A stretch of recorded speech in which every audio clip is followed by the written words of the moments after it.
Residents in the Iwaya area of Lagos State have been encouraged to increase their involvement in subsistence farming towards self-sufficiency, job creation and food security.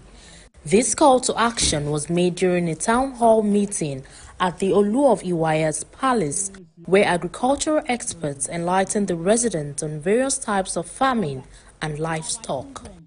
You shouldn't wait for the government to do everything for you. There are some things you can do yourself. The summary of it all is, even if you do not have the space, you can join the value chain by either marketing these products to people who can get it and make some money. The event aimed not only to educate residents, but also to support startups with training and provide essential farm inputs. The truth of the matter is we need to ask ourselves, what options do we have? We don't have a second option. We need to sustain ourselves in terms of feeding. We need to feed ourselves. There is no money around now for us to be able to buy all that we need. So if you don't generate it in our house, even when you make millions from other ventures, you end up spending it on what you eat and what you feed your family on. So I think we need to go back to where we started from.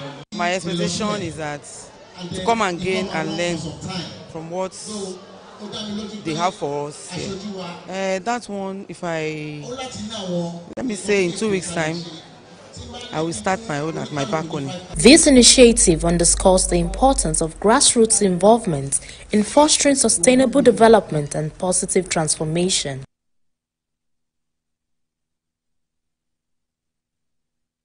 All right, that report also serves as a cue for our next conversation, talking about boosting food insecurity in the land. And now experts are proffering that subsistence farming might just be the solution. And we have an expert with us to talk about this. He is an expert, he's also a veterinarian, Dr. Segun Oshile. Thanks a lot for joining us. Thank you. And of course, food prices are basically skyrocketing. We are struggling to keep track with the way food prices are, growing, increasing by the minute.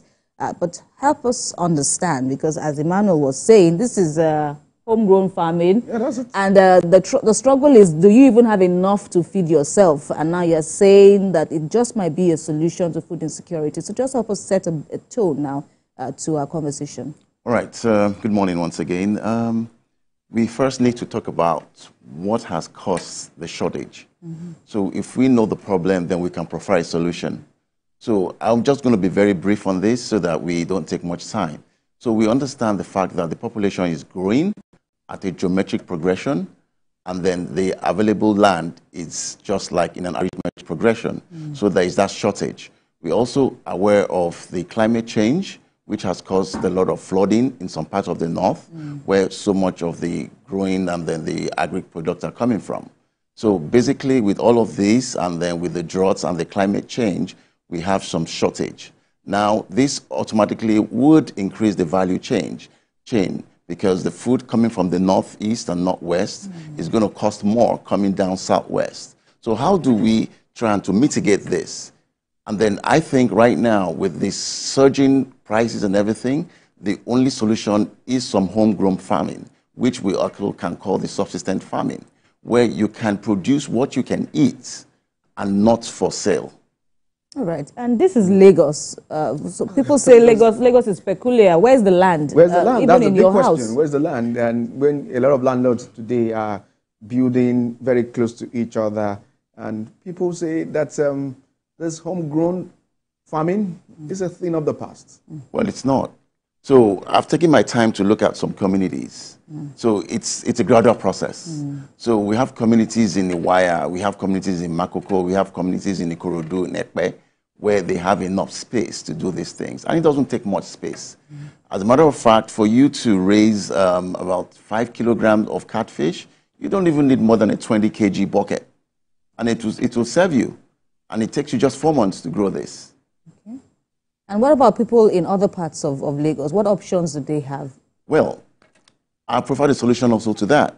So we call this a value chain. So if you raise fish in your house, you have the space. And she stays in a block of flats, which would not allow her to do that. She could market for you. So she doesn't necessarily have to plant in her house. She can also be a source of the value chain, a part of the value chain, where in those days we used to have trade by barter. Yeah, because if you remember, before the discovery of oil, it was all agriculture. So you plant yam, and then she does potatoes or she does tomatoes. Then you could say, I have 2 tubers of yam, I have 5 potatoes, and then we can exchange. So there's always that point where you could interact and then have these things work out. So you don't necessarily have to have a farm in your house or have a space. You could also interact with people who you know that through their social media, they can also market for you. So with that, you're increasing the value chain. How cost effective would this be if you are doing this partnership with someone that, you know, okay, help me plant? What's the cost implication? Well, this is a broad question, but I'm going to try to prune it. Because as we speak, there are a lot of initiatives on ground people are not aware of.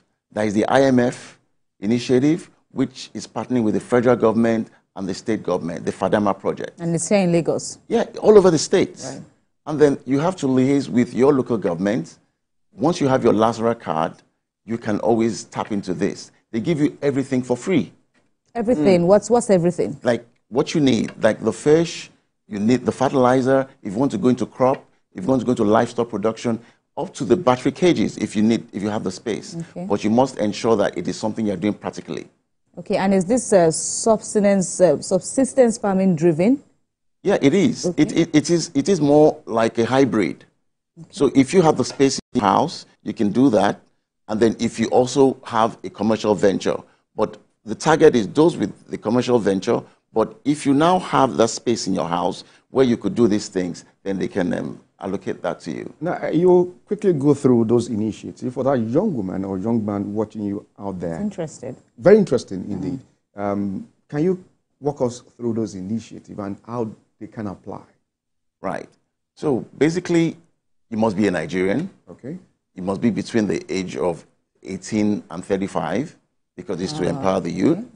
And then you must also have some practical knowledge of farming because it is not a training program.